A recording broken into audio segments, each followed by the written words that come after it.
All of you are welcome here in this TB hospital. So I'm Dr. Rafi Siddiqui, working here as a senior chest specialist and focal person for the drug resistant tuberculosis. तो अभी ये 204 bedded hospital है और हमारे पास 2 HDUs हैं, 6 OPDs हैं जो नीचे हैं, OPD ब्लॉक और अपना लैब है, टीबी कल्चर लैब, वो आपको विजिट करवाएंगे। Drug resistance tuberculosis, okay, yes sir, जिसको हम आम जबान में MDR भी कहते हैं। ये वो टीबी का किस्म है जिसमें प्रोग्नोसिस अराउंड 50%। माना जब आपने पेशेंट को डायग्नोज किया, दवा दी, तो you will get only 50% patients will be successfully treated. So this hospital is an ancient hospital. This was established in 1956. Is government TB sanatorium. Sanatorium labs, you can search from the Google. It's like the isolation hospital. This is the hospital for infectious disease patients. The patients who are threat to the community, they are better to be managed in isolation. Okay?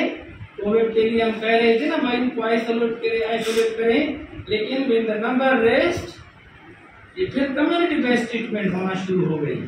The same is for the TB. सबसे जो शुरुआत हुई वो USA वालों ने ये institutions बनाई, TB सैनिटोरियम्स, to keep the TB patient in isolation wards, to get free of disease the community, so that the disease should not be transmitted to the community, because this is transmissible disease. This can be spread to the community. This is airborne disease. So जो भी oxygen लेगा, ये जरासीम उसके through उनमें inter हो जाएगा। तो मैं ज़्यादा ऐसे प्रेजेंटेशन तो है, लेकिन ये बेसिक चीज़ें हैं, ये आप समझ लें कि ये एयरबॉर्न डिजीज है।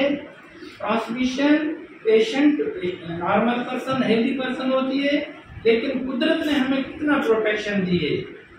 अगर 100 बंदे एक्सपोज होंगे विद द पॉजिटिव पेशेंट, ठीक है, अगर मैं पॉजिटिव पेशेंट हूँ और आप सब मेरे कॉन्टेक्ट्स हैं, they are nearby to me, they are in contact with me, so only 10% will develop the disease, the infection.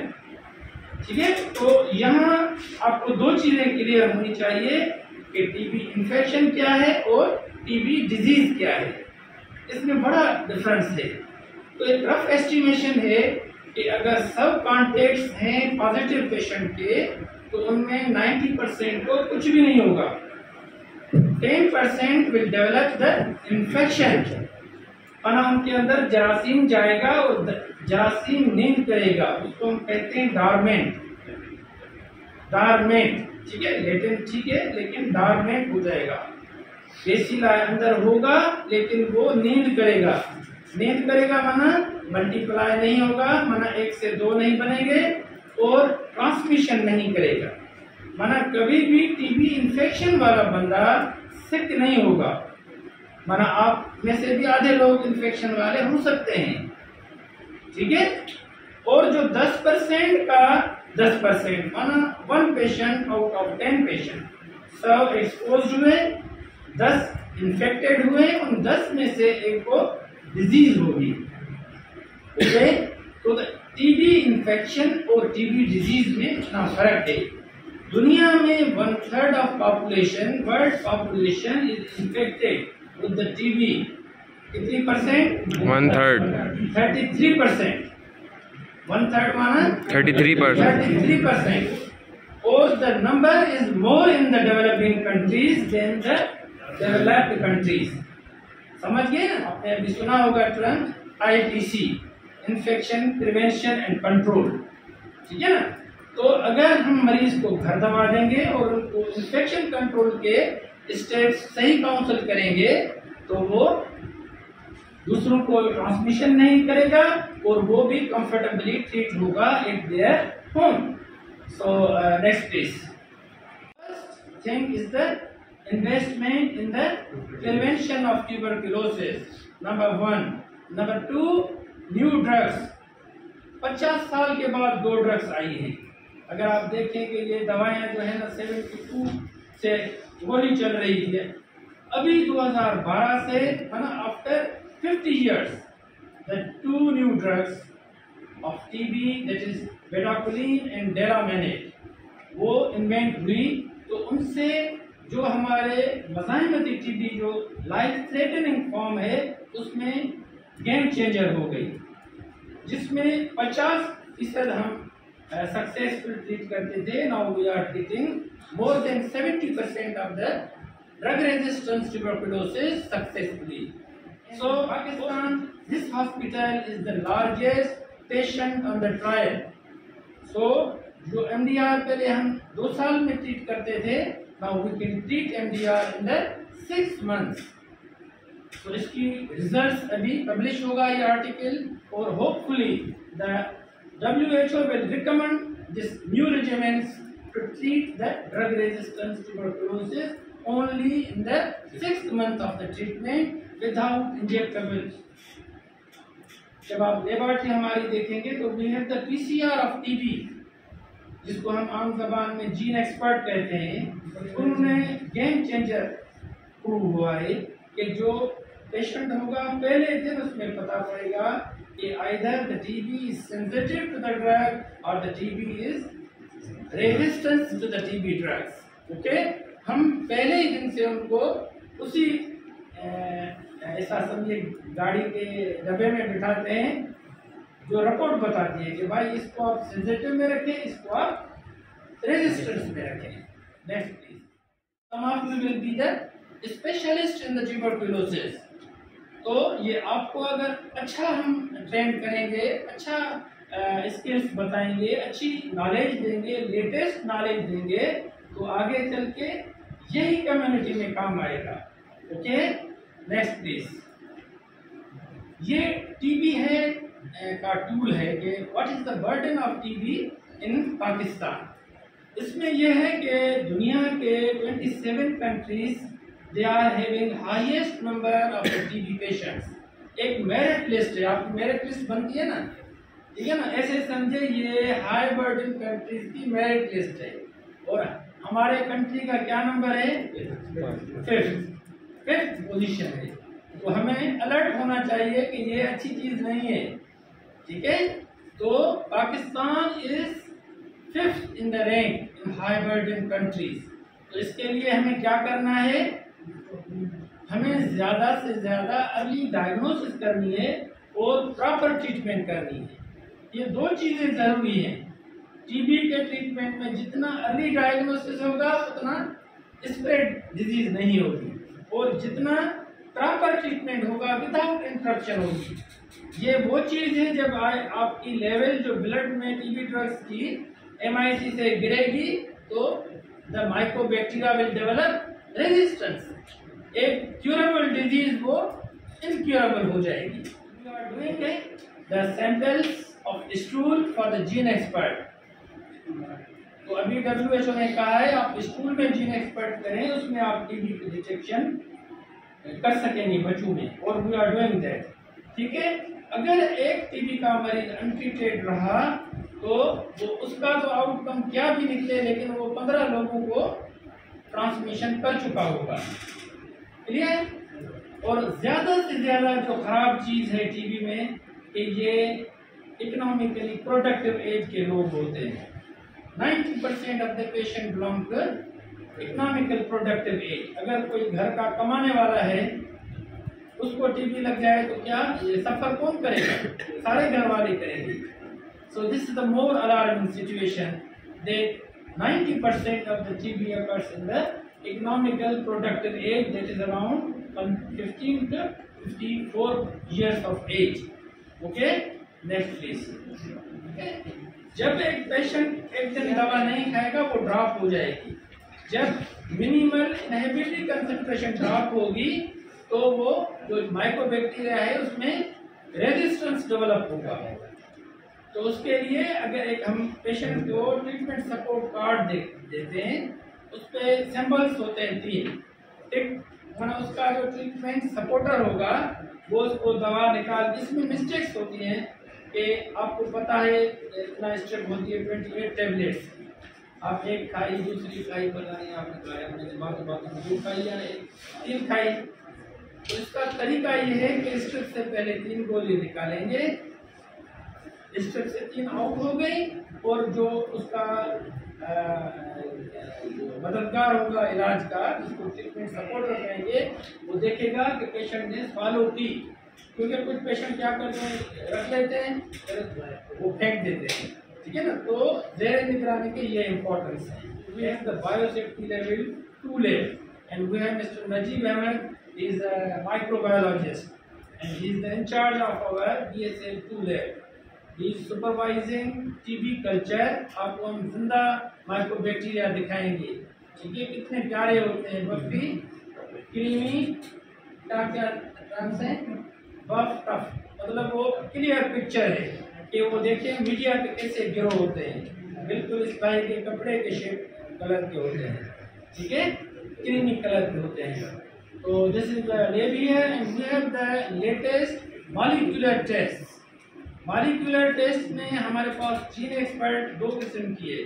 एक जीन एक्सपर्ट वो है जो सिर्फ 2 चीज़ें बताएगी कि भाई इसको TB है और आइदर ड्रग सेंसिटिव है या रिफॉर्मेशन रेजिस्टेंस है, ठीक है। उसको हम कहते हैं एक्सपर्ट रिफ्ट टेस्ट या एक्सपर्ट रिफ्ट एसे, ठीक है।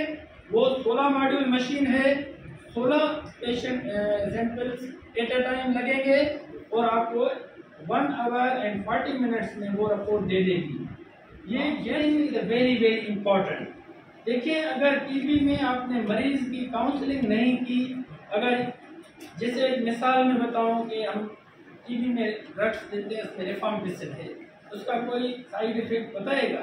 Red colour urine, very good, okay. Red colour अगर आप मरीज को नहीं बताएंगे, अगर नहीं बताते हैं तो वो दूसरे दिन आ जाते हैं कि सही जब से आपकी दवा खाई है पेशाब में खून आ रहा है, ठीक है ना। तो अगर आप उनको काउंसल करके ये चीज़ बताएंगे तो वो समझ लेंगे this is normal with the treatment, okay. और कुछ कंट्रीज में तो यूरिन टेस्ट होता है तो see the drug intake, because सबसे इम्पोर्टेंट दवा कौन सी है TB की? Isoniazid and rifampicin. ये वो लोग हैं जो बता रहे हैं, वो पुराने जमाने के हैं, नए लोग बताएं जो अपडेटेड हो। Which is the TB drug, powerful TB drug, reformation, ठीक है ना। सारा जो मेन मकसद है वो रिफॉर्मेशन का है। और now WHO have prompted to use reformation in other diseases। ये मज़ाहमती TB का पोर्शन है जो जिसको हम ड्रग रेजिस्टेंस TB कहते हैं। और अभी तक हमने 2658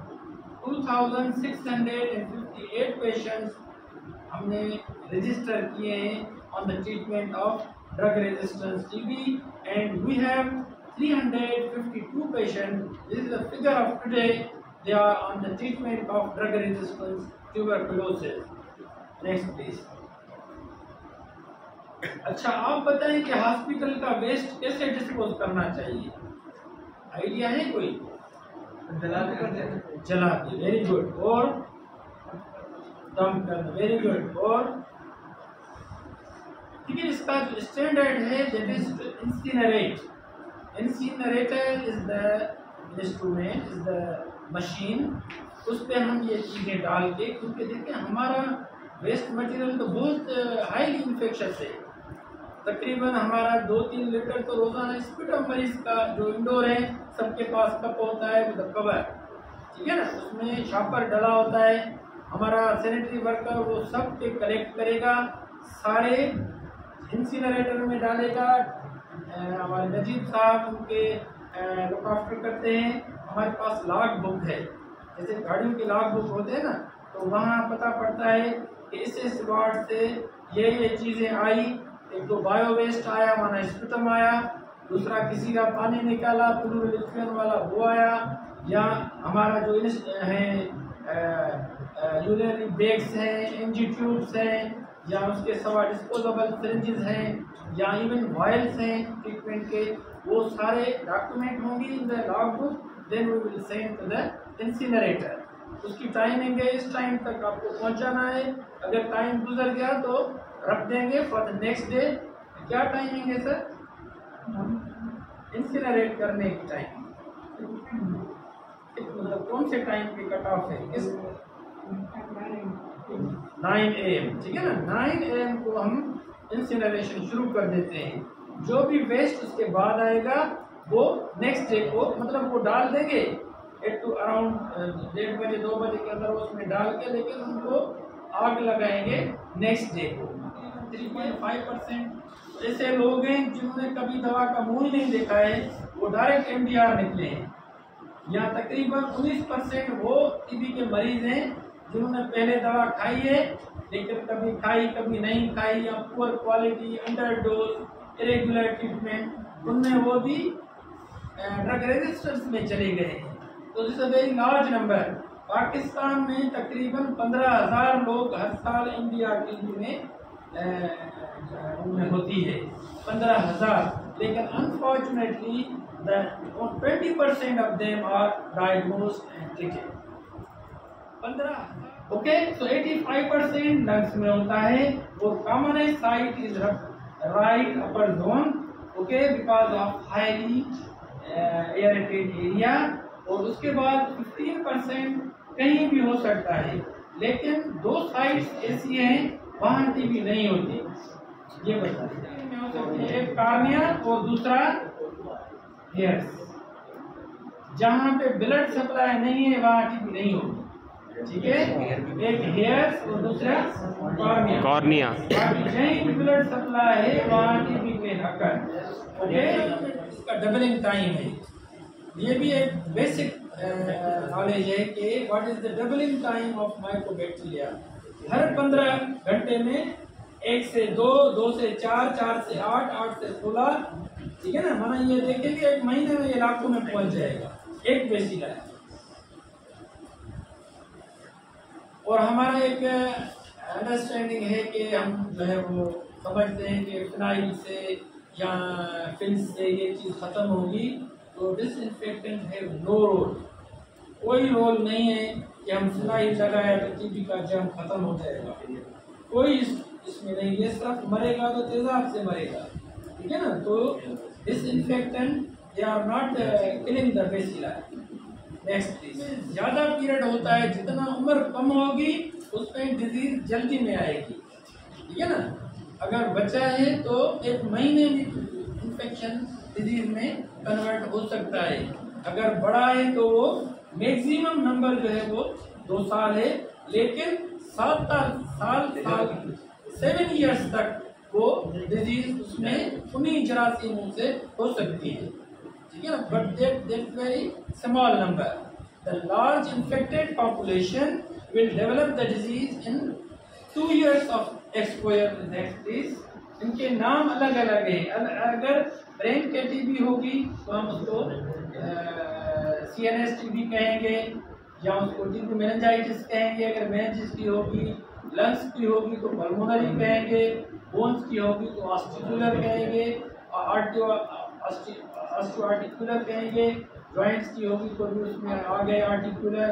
गायनी की होगी तो जेनाइटल ट्यूबरकुलोसिस कहेंगे, क्योंकि सर्वेक्स में भी टीबी कॉमन है, ठीक है ना। उसके बाद यूरिनरी है तो यूरिनरी ट्यूबरकुलोसिस होते हैं, उसको रीनल टीबी कहते हैं। स्पाइनल है तो स्पाइनल टीबी कहेंगे। तो मतलब they name depend upon the site of the disease. Respiratory cough more than 2 weeks is called TB presumptive. TB presumptive must be ruled out by lab investigation. Okay? माना 2 हफ्ते से ज्यादा खांसी वाले पेशेंट को टीबी प्रिजम्पटिव कहेंगे और उनको हम जरूर लैब इन्वेस्टिगेशन करवाएंगे। Next please. टीबी की डिजीज जो है वो ट्रीटेबल डिजीज है। हम 4 ड्रग्स देते हैं। ये मुख्तलिफ रिजिमेंट्स है। बेसिक आप 4 ड्रग्स के कोई भी पार्टिसिपेंट मुझे नाम बता दें। एंटी टीबी ड्रग्स, ये नाम बताएं। Isoniazid, reformation, very good.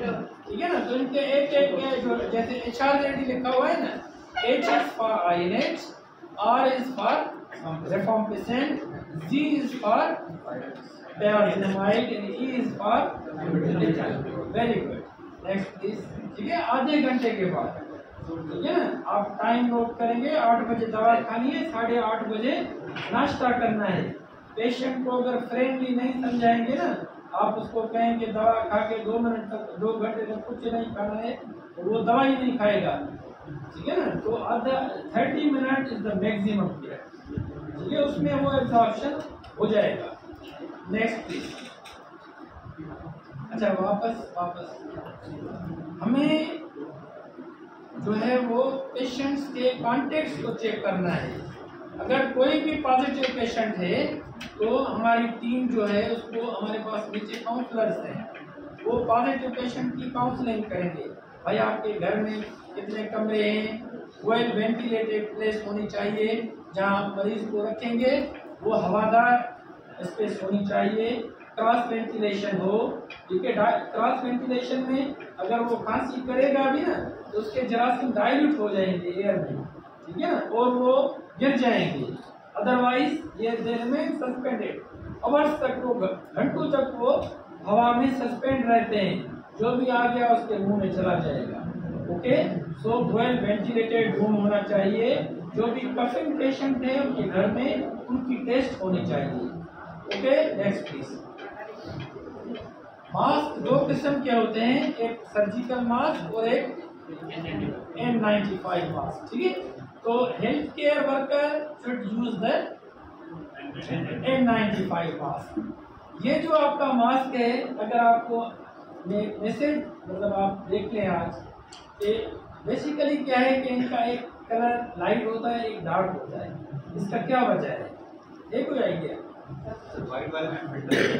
अच्छा, ठीक है, ओके। और बेसिक जो इसमें है डिफरेंस, N95 जो प्रोटेक्शन देता है कि बाहर से जरासीम अंदर नहीं जाएंगे, क्लियर। और ये क्या करता है, अंदर के जरासीम बाहर नहीं फेंकता।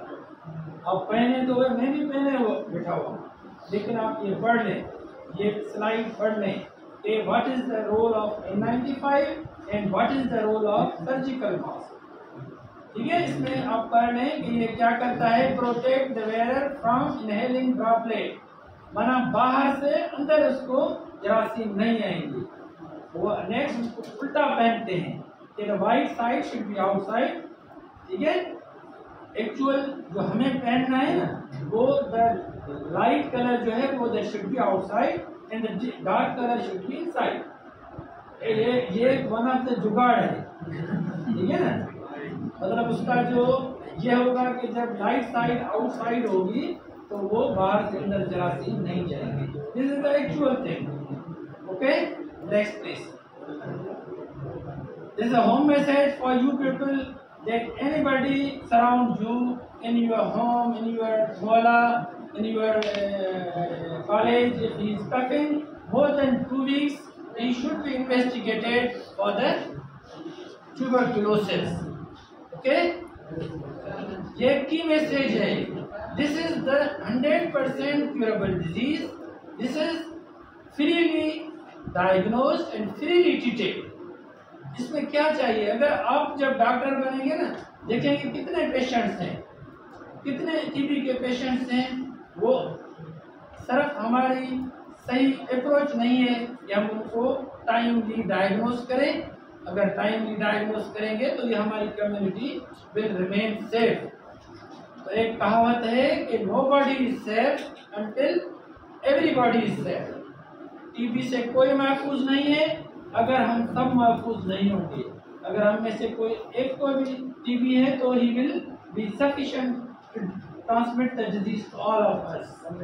Okay, so this is the key message for you people, and we have some time for the question and answer, then we will go to the lab.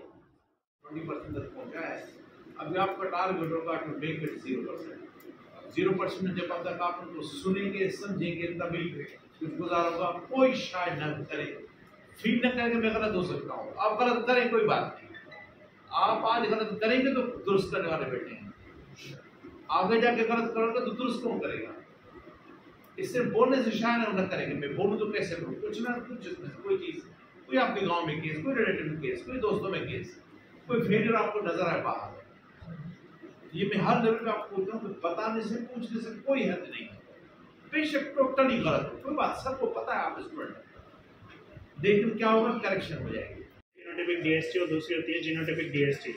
जो हमारे पास जीन एक्सपर्ट पे पेशेंट रिफ रेजिस्टेंट आता है, मतलब किसी भी 2 medicine पे रिफ resistant आता है, जैसे रिफ रेजिस्टेंस और एनएच रेजिस्टेंट आया, तो हमारे यहाँ एलपी होता है, विच इज़ मॉलिक्यूलर प्रोसेस है एक किस्म का, जिसका हम पहले एक्सट्रैक्शन करते हैं, देन हम उसका मॉस्टर एक्सपेक्टर करते हैं, देन उसके हम हाइब्रिडाइजेशन करते हैं। उसकी रिजल्ट जो होती है 10 डेज़ का हम उसको बोलते हैं। एक दिन एक्सट्रैक्शन होती है तकरीबन 10 से 12 सैंपल्स की, देन दूसरे दिन हम मास्टर मिक्स प्रिपेयर करते हैं, फिर हाइब्रिडाइजेशन करते हैं, देन हम उसका एलएमएस पे रिजल्ट जनरेट करते हैं। उसी वजह से अगर रिजल्ट में एरर आया, इनवैलिड है, दैट्स वाई हम पेशेंट को जो टेट देते हैं, जिसको हम टर्न अराउंड टाइम बोलते हैं, वो हम देते हैं 10 डेज़ का। मास्टर मिक्स के लिए 2 सॉल्यूशन यूज होती हैं, एप्लीकेशन ए और एप्लीकेशन बी, और हाइब्रिडाइजेशन में मुख्तलिफ किस्म के बफर्स यूज होते हैं, सॉल्यूशंस यूज होती हैं, और अपना ये जो है वाटर यूज होता है, जो मॉलिक्यूलर गैस वाटर होता है।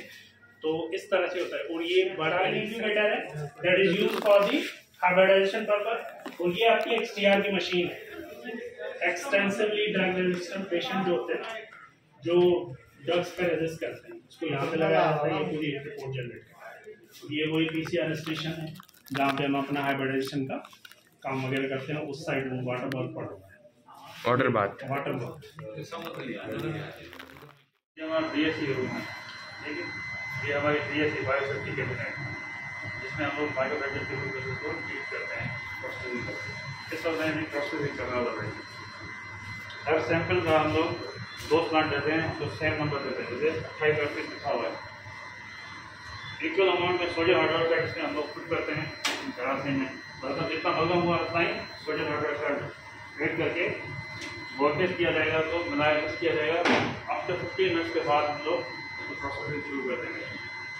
जैसे इसके 3 फवायद हैं बीएससी के, एक तो वर्कर सेफ होता है, रिस्पॉन्स सेफ है, दूसरा प्रोडक्ट हमारे जिससे हम काम कर रहे हैं, तीसरा हमारा एनवायरमेंट बड़ा और हर सेफ है। इसमें हीपर फिल्टर लगे होते हैं यहाँ नेचुरल सारे, इसी तरह जैसे एरोसोल यहाँ पे जनरेट होते हैं, वो इसको किल करके 99.9% किल करके फिर एटमॉस्फेयर में जाके वो छोड़ता है। अगर ऐसे ना हो तो सारा एनवायरमेंट हमारा पॉल्यूटेड हो जाए, साफ सब कुछ यूज हो जाए एटमॉस्फेयर। इसके 3 मेजर पॉइंट बीएससी के यही है। और बीएससी लेवल 2 में टीबी के जरासीम को ट्रीट किया जाता है। जैसे ही मैं सैंपल कंप्लीट करूँगा प्रोसेसिंग करके, फिर मैं सैंपल ये यहाँ पे इंक्यूबेटर से लेके आऊँ। यहाँ पे ये हमारा स्मॉल है, ये हमारा बिग इंक्यूबेटर है। जिसका टेम्परेचर जो ऑप्टिमम टेम्परेचर है, इसका ग्रोथ है 37 या 34.5 के लिए मैंने इसको खोला है 2-3 बार।